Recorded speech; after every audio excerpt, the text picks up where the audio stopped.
Hello friends, welcome to today's podcast. अब कुछ लोगों को लगता है कि मैं ये सब एआई से लिखवा के बोल रहा हूँ। अरे भाई, इसमें मेरी काफी मेहनत लगती है। एक एक चीज जो आपको बताऊंगा उसको मैंने काफी रिसर्च करके लिखा है। हम थोड़ी बहुत एआई की हेल्प लेते हैं, लेकिन इसका मतलब ये नहीं कि पूरा पूरा वहीं से कॉपी करते हैं। और जब आप कंप्लीट पॉडकास्ट सुन लेंगे तो आपको खुद पता चल जाएगा। अच्छा, तो बिट्रियल, क्रिटिसिज्म, रिजेक्शन, इन चीजों ने हम सबको कभी ना कभी हर्ट किया है। हर्ट होने पर हमारे मन में अक्सर ये ख्याल आता है कि काश हम इमोशनल इतने स्ट्रांग हो जाएं कि फिर कभी दर्द महसूस ही ना हो। शायद आपने नोटिस किया होगा, लोग कहते हैं मुझे अब किसी पर भरोसा नहीं या आई डोंट केयर एनीमोर। हम सोचते हैं कि अपने दिल के गिर्द ही इमोशनल वॉल बना लेने से हम अनटचेबल यानी छुए ना जाने वाले बन जाएंगे और दर्द हमारा कुछ नहीं बिगाड़ पाएगा। लेकिन कार्ल युंग, जो एक मशहूर स्विस साइकोलॉजिस्ट थे, उनका मानना था कि जब तक हम पेन से भागते रहेंगे तब तक पेन हमें कंट्रोल करता रहेगा। यानी दर्द से बचने की कोशिश करने पर भी हम दर्द के गुलाम बने रहते हैं, सिर्फ दिखावा करते हैं कि हम ठीक हैं। अब सवाल ये है, सच्ची स्ट्रेंथ कैसे पाई जाए? क्या पत्थर दिल बन जाना ही एक स्ट्रांग इंसान की निशानी है, या फिर स्ट्रेंथ का मतलब है कि हम दर्द को फील करते हुए भी अपनी वार्मथ और कंपैशन को जिंदा रख पाए? युंग का मानना था कि असली ताकत अपने आसपास दीवारें खड़ी करने में नहीं, बल्कि अपने अंदर के अपोजिंग फोर्सेस को एक्सेप्ट करके इंटीग्रेट यानी एकजुट करने में है। आज हम कार्ल युंग के ट्रांसेंडेंट फंक्शन कॉन्सेप्ट के बारे में बात करेंगे। कैसे अपने अंदर के ऑपोजिट्स जैसे खुशी, गम, दर्द, सुकून, प्यार, नफरत को गले लगाकर हम अपने पेन को इनर गोल्ड में ट्रांसफॉर्म कर सकते हैं। इससे हम इतने मजबूत बनते हैं कि सब कुछ फील करके भी हम वार्म, कंपैशनेट और रेजिलिएंट रह सकते हैं, चाहे जिंदगी में कितनी भी बिट्रियल, धोखा, क्रिटिसिज्म, आलोचना या रिजेक्शन, ठुकराया जाना फेस करना पड़े। बहुत से लोग समझते हैं कि हर्ट होने से बचने का तरीका है दिल को मजबूत दीवारों से ढक लेना। फीलिंग्स को अंदर ही रख लो, किसी को मत दिखाओ, फिर कोई हर्ट नहीं कर पाएगा। ऐसी एडवाइस आपने सुनी होगी। हम एक थिक स्किन बना लेते हैं, जैसे किसी को अपनी कमजोरी ना दिखाना, ना आंसू बहाना, हमेशा इनडिफरेंट यानी बेपरवाह रहना। ये इमोशनल आर्मर एक नकल की तरह होता है जो कहता है मुझे फर्क नहीं पड़ता, लेकिन अंदर की सच्चाई कुछ और ही होती है।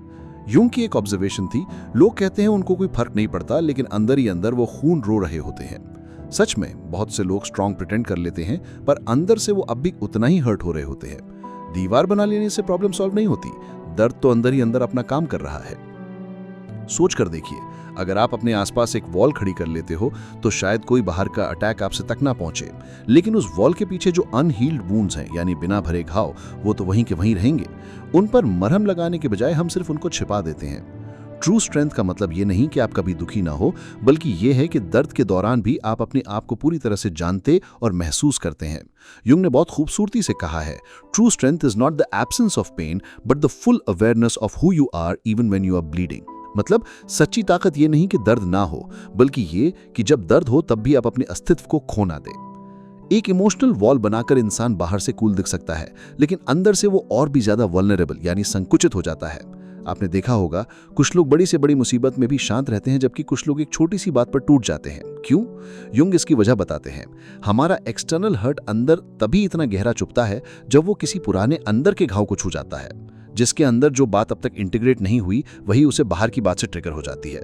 इसीलिए जो लोग अपने आप को पहचान चुके हैं, जिन्हें पता है उनकी वीकनेसेस क्या हैं और उन्होंने उसे एक्सेप्ट किया है, वो डेविस्टेटिंग सिचुएशंस में भी स्टेबल रहते हैं। और जिनसे अपने इमोशंस पर पहचान नहीं है, वो सिंपल कमेंट से भी हिल सकते हैं। प्रॉब्लम फीलिंग में नहीं है, प्रॉब्लम ये है कि हमें खुद नहीं पता हम क्या फील कर रहे हैं और क्यों। युंग के नजरिए से देखें तो अपने आप को नम कर लेना सोल्यूशन नहीं है। इमोशनली स्ट्रांग होने का मतलब कोल्ड हो जाना बिल्कुल भी नहीं है। वो कहते हैं कि फीलिंग इग्नोर करना, कॉन्फ्लिक्ट से भागना या मुझे फर्क नहीं पड़ता का नकाब पहनना, इन सब से कोई इंसान मजबूत नहीं बनता। बल्कि मजबूत होने के लिए हमें अपने दर्द, गुस्से, डर, इन सब को आइडेंटिफाई करके इनका सामना करना पड़ता है। युंग लिखते हैं, becoming emotionally strong has nothing to do with being cold, it has to do with integrating and bringing to light everything you have buried in the dark. यानी अपने अंदर जो फीलिंग्स आपने अंधेरे में दबा रखी हैं, उनको सरफेस पर लाना और एक्सेप्ट करना ही हिम्मत है। आप अनटचेबल यानी दुनिया की बातों से असर रहित तब बनते हो जब आपने अपने अंदर की कमजोरियों को गले लगा लिया। You do not become untouchable by creating a barrier between yourself and the world. You become untouchable when you realise that no one can touch what is already been embraced within you. मतलब जब आप अपने flaws, fears और दुख को अपना हिस्सा मानकर अपने से अलग नहीं समझते, तो फिर कोई भी बाहरी व्यक्ति इन पर उंगली उठाकर आपको चोट नहीं पहुंचा सकता। यही है सच्ची फ्रीडम, एक ऐसी मुक्तता जहां आप रिएक्टिव पपेट की जगह सेल्फ ड्रिवन इंसान बन जाते हो। अब सवाल उठता है, ये इंटीग्रेशन करेंगे कैसे? अगर हमारे अंदर दो अपोजिंग इमोशंस हैं, जैसे एक तरफ आप बहुत हर्ट फील कर रहे हो, दूसरी तरफ आप स्ट्रांग दिखाना चाहते हो, तो इनका समस्या से हल कैसे निकलेगा? कार्ल युंग ने इस साइकोलॉजिकल प्रोसेस को नाम दिया ट्रांसेंडेंट फंक्शन। उन्होंने एक्सप्लेन किया कि जब आपके साइकी, मानसिकता के कॉन्शियस और अनकॉन्शियस हिस्सों के बीच टकराव को क्रिएटिवली यूज किया जाता है तो एक नया सोल्यूशन उभर कर आता है। इनके शब्द में, the transcendent function enables a transition from one psychological attitude to another through a dialectical process of integrating the psyche's conscious and unconscious contents into a third position. Simple भाषा में, जब आप अपने कॉन्शियस माइंड, जो सोच समझ के decisions लेता है, और अनकॉन्शियस माइंड, जिसमें आपकी आधी चेतना, ढके हुए इमोशंस हैं, को एक दूसरे से मिलाते हैं, तो इनके बीच जो टेंशन पैदा होती है, उससे एक तीसरा रास्ता निकलता है। ये तीसरा रास्ता न पूरा आपका पुराना कॉन्शियस व्यू पॉइंट होता है, न ही सिर्फ अनकॉन्शियस की बात, बल्कि इन दोनों का मिला जुला एक नया पर्सपेक्टिव होता है। जुंग कहता था कि अपने आप को पूरी तरह खुद बनाने के प्रोसेस को इंडिविजुएशन कहते हैं, जिसमें हमें अपने अनकॉन्शियस से सामना करना पड़ता है। हमारे अनकॉन्शियस में कई ऐसे हिस्से हैं जिन्हें हम नापसंद होने की वजह से दबा देते हैं, जैसे बचपन की कोई ट्रॉमा, हमारे शैडो ट्रेट्स, पर्सनालिटी के अंधेरे पहलू जिन्हें हम मानना नहीं चाहते। लेकिन इंडिविजुएशन की जर्नी तभी आगे बढ़ती है जब हम इन दबी चीजों को एक्सेप्ट करते हैं और इंटीग्रेट करते हैं। जुंग का स्पष्ट कहना था, we can not change anything unless we accept it. Condemnation does not liberate, it oppresses. यानी जब तक आप किसी चीज को स्वीकार नहीं करोगे, आप उसमें बदलाव नहीं ला सकते। सिर्फ उस चीज को दबा देना या उसका विरोध करना आपको आजाद नहीं करता, बल्कि उल्टा और दबाव डालता है। फॉर एग्जाम्पल, अगर मुझे गुस्सा बहुत आता है और मैं उसे बुरा समझ के अपने आप को डांटता हूं, मुझे गुस्सा नहीं करना चाहिए, तो मैं अपने गुस्से को दबा रहा हूं। इससे गुस्सा खत्म नहीं होता, बल्कि अंदर ही अंदर और बढ़ सकता है, ऑप्रेस। बदलाव तब आएगा जब मैं पहले ये एक्सेप्ट करूं कि हां, मुझे गुस्सा आता है, फिर उसके पीछे का रीजन समझकर अपने आप को सुधारने की कोशिश करूं। एक्सेप्टेंस के बिना ट्रांसफॉर्मेशन मुश्किल है। ये जो conscious versus unconscious, light versus shadow का कन्फ्लिक्ट है, यही आपकी ग्रोथ की कुंजी है। जुंग ने लिखा है, the self is made manifest in the opposites and in the conflict between them. The way to the self begins with conflict. मतलब अपने सच्चे आत्मा, सेल्फ को पाने का रास्ता आपके अंदर के कन्फ्लिक्ट से शुरू होता है। जब तक लाइफ स्मूथ चल रही है, तब तक शायद आपकी ग्रोथ स्लो होती है, लेकिन जैसा ही कोई कन्फ्लिक्ट या टेंशन आती है, आपके पास एक मौका है अपने आप को बेहतर समझने का। ट्रांसेंडेंट फंक्शन को ट्रांसेंडेंट इसलिए कहा गया क्योंकि ये ऑपोजिट्स के इस खिंचाव से आपको एक नए लेवल पर ट्रांसेंड, उत्तरोत्तर उत्थान करने में मदद करती है। जुंग ने समझाया कि ये कोई मैजिक या मेटाफिजिक्स नहीं है, बल्कि जैसे गणित मैथ में एक रियल नंबर और एक इमेजिनरी नंबर मिलके एक कॉम्प्लेक्स नंबर बनाते हैं, वैसे ही साइकी में कॉन्शियस और अनकॉन्शियस मिलके एक नई अंडरस्टैंडिंग पैदा करते हैं। इस प्रोसेस में आपकी पुरानी सोच, एटीट्यूड एक नए एटीट्यूड में बदल सकती है। इंपॉर्टेंट बात यह है कि टेंशन को होल्ड करना सीखना होगा। हमारी आदत होती है कि अंदर जैसा ही कोई टकराव हुआ, हम तुरंत एक साइड चुन के दूसरी साइड को दबा देते हैं। फॉर एग्जाम्पल, मुझे बहुत गुस्सा आ रहा था, पर मैंने सोच लिया कि मैं सिर्फ शांत रहूंगा, गुस्से को अंदर दबा दिया। यहां हमने एक इमोशन को डोमिनेट करके दूसरे को इग्नोर किया। होल्डिंग द टेंशन का मतलब है दोनों तरफ के इमोशंस को थोड़ा स्पेस देना, उनकी प्रेजेंस को महसूस करना, बिना जल्दबाजी एक रिएक्शन देने के। यह काम आसान नहीं है, क्योंकि दो अलग फोर्सेस आपको दो अलग दिशा में खींच रही होती हैं। लेकिन अगर आप थोड़ी देर के लिए उस टेंशन के डिस्कंफर्ट को बर्दाश्त कर लोगे, तो ये एक क्रिएटिव प्रोसेस शुरू करता है। समझिए, आप बहुत गुस्से में हैं किसी पर धोखा देने के लिए, पर दिल के किसी कोने में अभी भी आपको उस इंसान की परवाह है। गुस्सा एक तरफ खींच रहा है, बदला लो या सब कुछ खत्म कर दो, और प्यार या दर्द दूसरी तरफ खींच रहा है, माफ कर दो या कम से कम बात तो करो। दोनों के बीच आप उलझ रहे हैं। होल्डिंग द टेंशन का मतलब होगा न तुरंत झगड़ा करना, न तुरंत माफी देना। पहले ठंडे दिमाग से दोनों इमोशंस को फील करना। हो सकता है आप रात भर जाग के रोते या अपने किसी ट्रस्टेड फ्रेंड से बात करें, अपने इमोशंस को एक्सप्लोर करें। इस प्रोसेस में आप देखोगे कि दर्द के नीचे शायद आपकी अपनी इनसिक्योरिटीज हैं, जैसे मैं क्यों इतना डिपेंड कर गया था, और गुस्से के नीचे आपकी सेल्फ रिस्पेक्ट की आवाज है।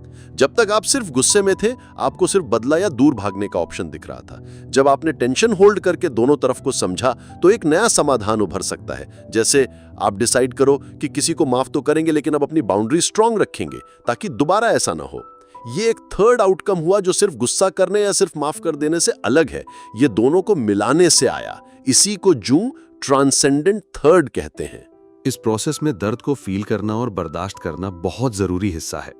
युंग ने एक जगह लिखा है कि since life can not tolerate a stand still, the tension of the opposites produce a new uniting function that transcends them. यानी जिंदगी रुकावट बर्दाश्त नहीं करती। अगर आप अपने इमोशंस को डैमिंग अप कर दोगे तो वो एनर्जी एक ना एक दिन फूटेगी ही। बेटर ये है कि आप कॉन्शियस अवेयरनेस से उस टेंशन का इस्तेमाल करके एक नया सोल्यूशन पैदा होने दो जो उस कॉन्फ्लिक्ट को पार कर जाए। पेन को अवॉइड करने के बजाय उसे समझना और उसका सामना करना आखिर आपको बदल के ही छोड़ता है। युंग ने सही कहा, what you resist persists, what you accept transforms. जिसका मतलब जिससे आप भागोगे वो चीज आपका पीछा करती रहेगी, लेकिन जिसे आप अपना लोगे, एक्सेप्ट कर लोगे, वो चीज आपको बदलकर एक नया रूप दे देगी। जंग को एल्केमी, रसायन शास्त्र के प्रतीक सिंबल्स बहुत पसंद थे। प्राचीन एल्केमिस्ट्स धातु यानी लेड को सोना बनाने की कोशिश करते थे। युंग ने कहा यह बस धातु की बात नहीं बल्कि हमारे अंदर की जर्नी का भी एक मेटाफर है। हम अपने जीवन के बेस मेटल यानी कच्चे रॉ एक्सपीरियंसेस, दर्द, तकलीफ, नाकामियों को ट्रांसफॉर्म करके इनर गोल्ड, आंतरिक सोना बना सकते हैं।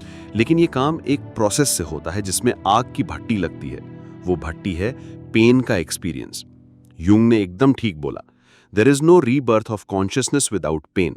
बिना दर्द से गुजरे आपकी अवेयरनेस का नया जन्म नहीं हो सकता। दर्द एक कैटलिस्ट की तरह काम करता है जो आपको एक नए रूप में जन्म देने की शक्ति रखता है, अगर आप उस प्रोसेस से गुजरने के लिए तैयार हो।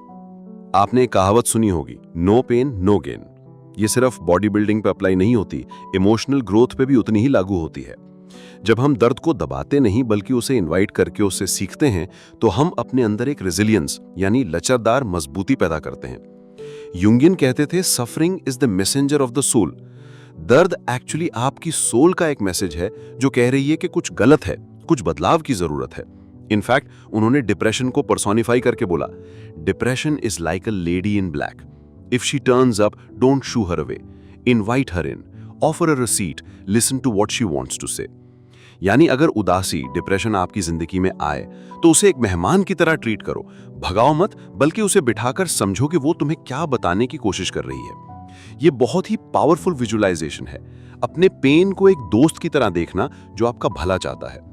जब हम अपने दर्द, अपने ट्रॉमा को ऐसे सुनते हैं तो धीरे धीरे हमें उसका असली मतलब समझ आने लगता है। साइकोलॉजी में कॉन्सेप्ट है पोस्ट ट्रॉमेटिक ग्रोथ का, कि बहुत बड़ा ट्रॉमा भी कुछ लोगों को और ज्यादा स्ट्रांग और इंसाइटफुल बना देता है। ऐसा तब होता है जब वो लोग उस ट्रॉमा से निकलकर सीखते हैं, अपने आप को नवीन दृष्टिकोण से देखते हैं। अगर हम दर्द से भाग जाएं या उससे अपने दिल को सख्त यानी हार्डन कर लें तो हम उस पोटेंशियल गोल्ड से भी खाली रह जाते हैं जो दर्द ला सकता था। यूंगियन साइकोलॉजी का कहना है कि हर नेगेटिव इमोशन के अंदर कुछ पॉजिटिविटी का बीज छुपा है। आपको उस बीज को अंधेरे मिट्टी से निकाल के रोशनी देनी है ताकि वो उग के एक नया फूल बन सके। ये प्रोसेस पेनफुल हो सकता है क्योंकि बीज को उगने के लिए अपना पुराना छिलका तोड़ना पड़ता है, पर बिना इस दर्द के नए काम की उत्पत्ति नहीं होगी। एक और तरीके से सोचिए, जब हम दुखी होते हैं, हमारा दिल टूट जाता है, तो हमें नेचुरल टेंडेंसी होती है अपने दिल के टुकड़ों को जोरदार फेविकोल से चिपका के मजीद टूटने से बचाने की। मगर किंसुगी नाम की जापानीज कला है जिसमें टूटी हुई पॉटरी को वापस जोड़ा जाता है सोना भर के। जहां जहां पॉटरी टूटी थी वहां सोना लगा के उसे जोड़िए। आखिरी प्रोडक्ट पे आप देखोगे कि पॉटरी पर सुनहरे दरार हैं जो दिखाते हैं कि ये चीज टूटी थी, लेकिन अब ये टूटना ही इसकी खूबसूरती बन गया है। आपके ब्रोकन हार्ट के साथ भी ऐसा हो सकता है। अगर आप अपने हर जख्म को इनर गोल्ड से फिल करते चलें, यानी सबक, समझ और एम्पैथी से, तो आपका दिल और ज्यादा खूबसूरत और मजबूत बन के निकलेगा। इनर गोल्ड का मतलब है वो विजडम, कंपैशन और करेज जो सिर्फ दर्द का अंधेरा देखने के बाद ही आपके अंदर चमकता है। युंग ने कहा था, what you resist persists, what you accept transforms. तो अपने दर्द को रेजिस्ट करना छोड़िए, उसे एक्सेप्ट करिए। उसे थोड़ा स्पेस दीजिए अपने दिल दिमाग में। हो सकता है शुरुआत में बहुत टेंशन महसूस हो, क्योंकि हम आदत से मजबूर होकर फिर से भागना चाहेंगे, पर hold that tension a little longer. उस दर्द के साथ कुछ देर बैठिए, लिखिए, मेडिटेट कीजिए या किसी को बताइए। धीरे धीरे आप देखेंगे कि वो दर्द एक स्टोरी की तरह अनफोल्ड होगा। हो सकता है पुरानी यादें उभरें या कोई पैटर्न समझ आए, और फिर अचानक किसी दिन आप पाएंगे कि इस पूरे प्रोसेस से आप कुछ नया सीख गए हैं अपने बारे में। शायद आपकी सेल्फ वर्थ बढ़ गई हो, या आपने फॉरगिवनेस सीख लिया हो, या ये समझ आ गया हो कि बाउंड्री बनाना जरूरी है। यही आपका इनर गोल्ड है, एक नई कॉन्शियसनेस की पैदाइश जो दर्द की कोख से जन्मी है। हमारी मिथोलॉजीज यानी पुरानी कहानियों में भी ऑपोजिट्स को इंटीग्रेट करने की फिलॉसफी बार बार दिखाई देती है। यंग पॉइंट आउट करते हैं कि कई मिथकों का सेंट्रल थीम यही है कि लाइट और डार्क, अच्छाई और बुराई जैसे दो ऑपोजिट शक्तियों का संगम हमें पूर्णता की ओर ले जाता है। भारत के सबसे प्राचीन मिथक में से एक है समुद्र मंथन की कहानी, जो यंग के कॉन्सेप्ट को एक बहुत ही रोचक तरीके से समझाती है। इस कहानी में देवा यानी गॉड्स और असुरा यानी डेमन्स दोनों मिलकर क्षीर सागर यानी सागर ऑफ मिल्क का मंथन करते हैं। एक तरह से दोनों अपोजिंग फोर्सेस एक ही काम के लिए साथ आते हैं। वो मंदार पर्वत को मथानी और नाग वासुकी को रस्सी बनाकर सागर को चर्न करते हैं। अब मंथन किया तो सबसे पहले क्या निकला? हलाहल विष यानी जहर। एक इतना जहरीला विष कि उसके धारे से सारा ब्रह्मांड नष्ट हो सकता था। देवा असुर सब घबरा गए, ये जहर तो सबको खत्म कर देगा। तब महादेव यानी लॉर्ड शिवा आगे आए और उस हलाहल जहर को अपने कंठ में रोक लिया। उन्होंने वो जहर पी तो लिया, लेकिन उसे गला के नीचे उतरने नहीं दिया, अपने गले में ही धारण करके रखा। जहर की तीक्ष्णता से शिवा का कंठ नीला पड़ गया और तब से उन्हें नीलकंठ कहा जाता है, यानी जिसने जहर को अपने गले में थामा हुआ है। शिवा ने पूरा जहर ना निगला न थूका, बस उसे अपने अंदर होल्ड करके रखा ताकि वो उनको भी ना मार पाए और बाकी संसार भी बच जाए। जब जहर शांत हो गया तब मंथन जारी रहा और अंत में अमृत यानी नेक्टर ऑफ इमॉर्टैलिटी प्रकट हुआ। देवासुरों को जिस अमृत की तलाश थी वो मिल गया। ये कहानी को अगर हम सिंबलिज्म की नजर से देखें, मंथन दरअसल वो प्रोसेस है जो हम अपने मन के सागर में करते हैं जब हम सेल्फ रिफ्लेक्शन या इनर वर्क शुरू करते हैं। देवा और असुरा दोनों शक्तियां मिलकर मंथन कर रही हैं, मतलब हमारे अंदर की पॉजिटिव और नेगेटिव फोर्सेस आपस में टकरा रही हैं, इंटरैक्ट कर रही हैं। इस इनर चर्न का पहला निष्कर्ष अक्सर जहर ही होता है। पुरानी दर्दनाक यादें, टॉक्सिक इमोशंस, एंगर, ग्रीफ सब सरफेस पर आने लगता है। आप सोचिए, जब भी आप अपने ऊपर काम करना शुरू करते हैं, जैसे थेरेपी या मेडिटेशन, शुरुआत में कितना पेनफुल हो सकता है। पुराने जख्म उभरते हैं। यही वो हलाहल विष है जो साइके के समुद्र मंथन से सबसे पहले निकलता है। बहुत लोग यहां डर के भाग जाते हैं क्योंकि जहर को देखना और फील करना आसान नहीं। पर अगर आप चाहते हैं अपनी लाइफ का अमृत पाएं, तो पहले इस जहर का सामना करना पड़ेगा। शिवा यहां एक आइडियल फिगर है, द कॉन्शियस सेल्फ, जो इतना मजबूत है कि वो जहर को होल्ड कर सकता है। शिवा ने जहर को न थूककर दुनिया में फैलाया और ना ही निगलकर अपने अंदर दफन किया। उन्होंने उसे गले में रोक कर कंटेन किया। This is exactly what holding the tension of opposites is. जहर इतना टॉक्सिक था कि शिवा को उसे रोकना पड़ा। हमें भी अपने दर्द के जहर को इसी तरह कॉन्शियसली कंटेन करना होता है। ना हम वो जहर दूसरों पर निकाल दें। फॉर एग्जाम्पल, किसी ने आपको धोखा दिया, आप उसके बाद हर किसी के साथ कठोर हो जाओ। आप अपना जहर सोसाइटी में फैला रहे हो।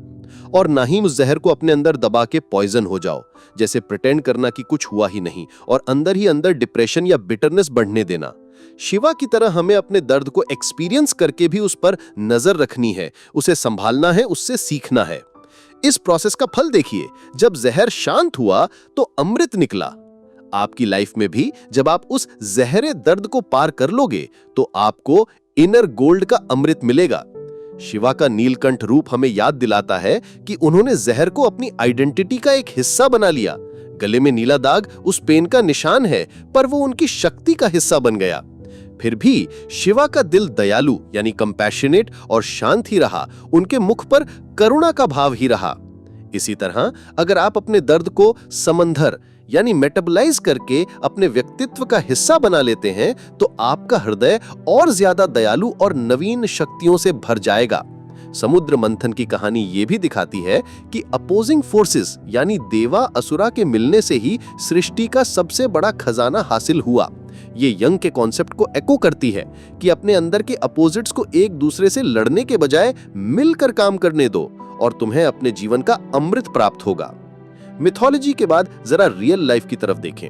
क्या सच में दर्द को एक्सेप्ट करके अपने जहर को दूध यानी अमृत बना के दिखाया जा सकता है?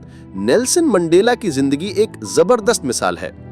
नेल्सन मंडेला को अपने देश यानी साउथ अफ्रीका में अनजस्ट तरीके से 27 साल के लिए जेल में डाल दिया गया था। 27 साल, कल्पना कीजिए, जवानी के साल कैद का अंधेरा देखते हुए बिताए, सिर्फ इसलिए क्योंकि वो सिस्टम का विरोध कर रहे थी जो गलत था, यानी अपार्थाइड। इतना दर्द, इतना अन्याय सहा उस व्यक्ति ने। ये जहर उनकी जिंदगी में बहुत गहरा था। बहुत लोग होते तो शायद जेल से निकलने के बाद कड़वाहट यानी बिटरनेस और नफरत से भर जाते।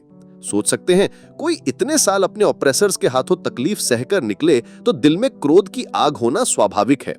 इमोशनल वॉल्स बना लेना बहुत आसान होता कि अब मैं अपने दुश्मनों से बदला लूंगा या उनसे जिंदगी भर नफरत करूंगा, किसी पर ट्रस्ट नहीं करूंगा, या फिर अपने इन 27 साल की जेल को अपनी आइडेंटिटी बना लेते। ऐसा होना डेफिनेटली अपनी लाइफ में और अपने व्यवहार में बिटरनेस लाता। पर मंडेला ने यह सब नहीं किया। लेकिन मंडेला ने अपने जहर को ट्रांसफॉर्म करने का डिसीजन लिया।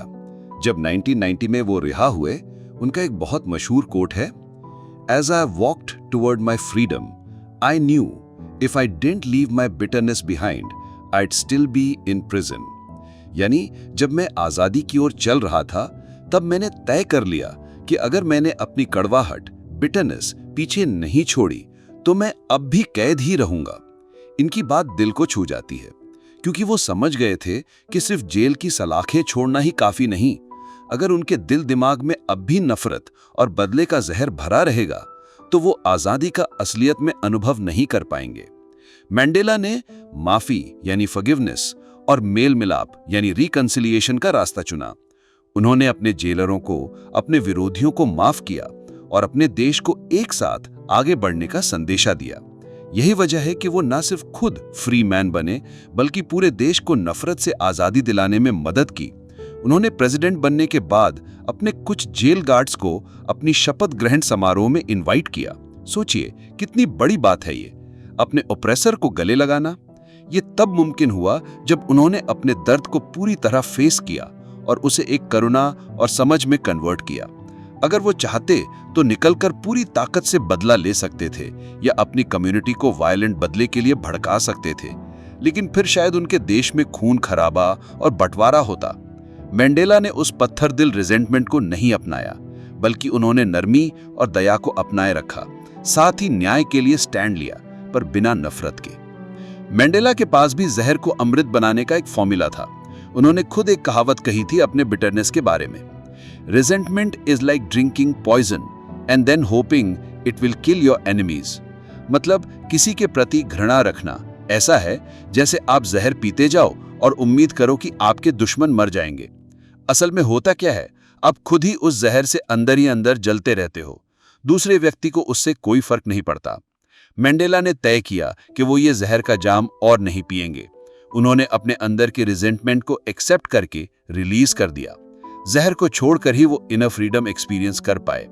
यही वजह थी कि जेल से निकलने के बाद भी उनका चेहरा हमेशा एक गर्माहट और मुस्कान से चमकता था। उसमें कड़वाहट की तलवार नहीं थी।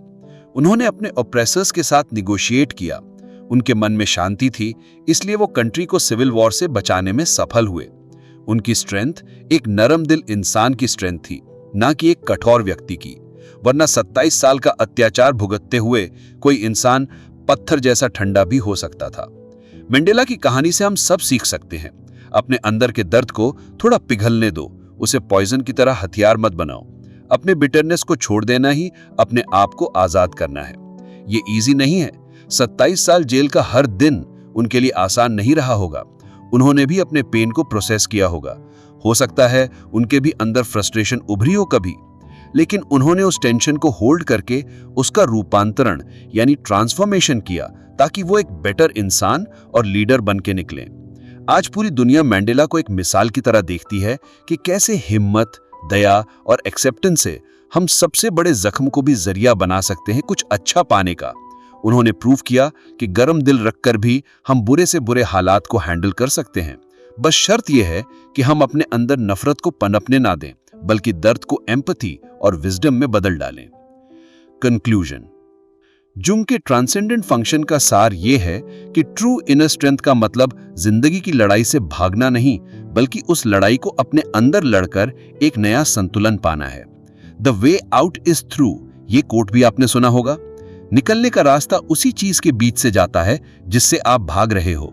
अगर आपको दर्द, धोखा, क्रिटिसिज्म से बच के निकलना है तो उस एक्सपीरियंस के बीच में से गुजरना ही पड़ेगा, उसका सामना करना पड़ेगा।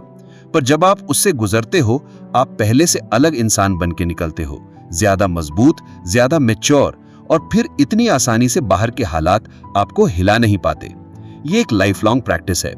ऐसा नहीं है कि एक बार आपने अपने अनकॉन्शियस को कन्फ्रंट कर लिया तो जिंदगी भर के लिए आप कॉन्फ्लिक्ट प्रूफ हो गए। जिंदगी के हर नए मोड़ पर नए ऑपोजिट्स और नई टेंशन्स आएंगी। हर बार आपको थोड़ा और गहरा उतरना होगा अपने अंदर और अपने साइकी के नए हिस्सों को इंटीग्रेट करना होगा। जुंग लिखते हैं कि शैडो इंटीग्रेशन एक अनथिन यात्रा की तरह है। It requires continually facing and befriending the opposites within, holding them in a creative tension that allows for the emergence of new possibilities. मतलब आपको बार बार अपने अंदर के विपरीत पहलुओं का सामना करके उनसे दोस्ती करनी होगी, उनकी टेंशन को झेलना होगा, तभी नए नए सॉल्यूशंस और ग्रोथ के मौके मिलते रहेंगे। आज के बिजी और स्ट्रेस भरे दौर में बहुत लोग अपनी फीलिंग से डिस्कनेक्ट हो गए हैं। स्ट्रांग बनो, डोंट बी वीक जैसी एडवाइस हमारे कल्चर में आम है, जिससे हम ये गलत समझने लगते हैं कि स्ट्रांग होने के लिए इमोशंस को दबाना पड़ता है।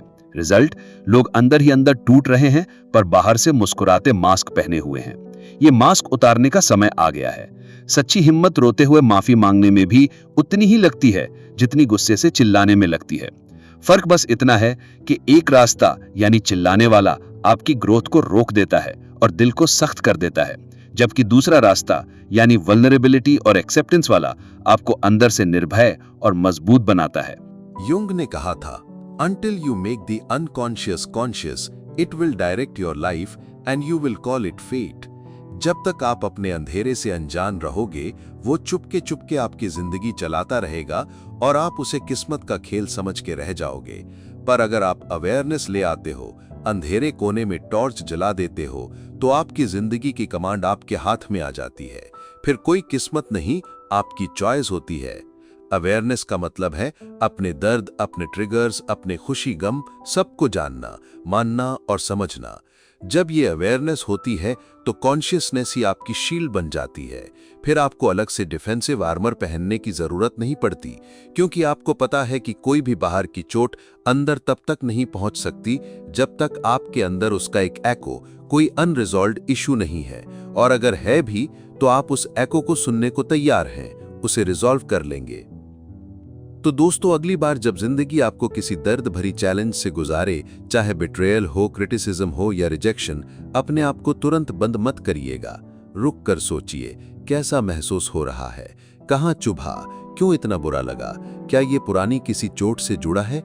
अपने आप से ये सवाल पूछिए और दर्द को थोड़ा बैठने दीजिए। शायद रोने का मन करे, रो लीजिए। शायद गुस्सा आए, लिख दीजिए या किसी सेफ तरीके से निकाल लीजिए। फिर देखिए उस दर्द ने आपको क्या सिखाया। क्या आपके अंदर अब भी प्यार बाकी है? क्या आप अब भी खड़े हैं? जी हाँ, आप खुद पाएंगे कि दर्द के बावजूद आपकी कंपैशन मर नहीं गई, बल्कि अब और गहरी हो गई है। ये टूटे दिल का सोना है। आखिर में एक बार फिर याद दिलाए देते हैं युंग के शब्द, What you resist persists, what you accept transforms। तो अपने इमोशंस को, अच्छे बुरे हर पहलू को अपने आप का हिस्सा मानकर स्वीकार कीजिए। उन्हें समेटकर अपनी होलनेस यानी पूर्णता का भाग बनाइए। जब आप अपने आप को पूरी तरह लाइट प्लस शैडो अपना लेते हैं, तब आप एक इंटीग्रेटेड होल पर्सन बन जाते हैं। फिर चाहे दुनिया कितनी भी कोशिश कर ले गिराने की, आप टूटेंगे नहीं। आप नर्म रहते हुए भी मजबूत रह सकते हैं, एक नीलकंठ की तरह जो जहर को सहकर भी अमृत बरसाता है, या एक मंडेला की तरह जो जेल की अंधेरी रात से निकलकर भी अपने चेहरे की रोशनी नहीं खोना देता। True strength is in being whole and human. एक इंसान जो इनर गोल्ड से फिल्ड है, जिसे किसी एक्सटर्नल अटैक का डर नहीं, क्योंकि उसने अपने अंदर सब फेस कर लिया है। अपनी जर्नी पर ट्रस्ट रखिए, दर्द को दुश्मन नहीं गुरु समझिए। धीरे धीरे आप देखेंगे कि जो दर्द आज आपको तोड़ रहा है, वही कल आपकी इनर गोल्ड की तलाश में सबसे बड़ा योगदान दे रहा है। इस इंटीग्रेशन के प्रोसेस से गुजरते हुए आप एक ऐसा दिल पाएंगे जो वार्म भी है और स्ट्रांग भी, एक ऐसी इनविंसिबिलिटी जो हार्टलेस हुए बिना हासिल होती है। And that is the magic of Jung's transcendent function. अंदर के संघर्ष को समेटकर अपने आप को एक नए अवतार में ढाल देना। अपना ख्याल रखें, अपने अंदर के सारे रंगों को गले लगाएं, क्योंकि इन्हीं रंगों से मिलकर आपका पूरा कैनवस तैयार होता है। Hold the tension, trust the process and watch your inner lead turn into gold.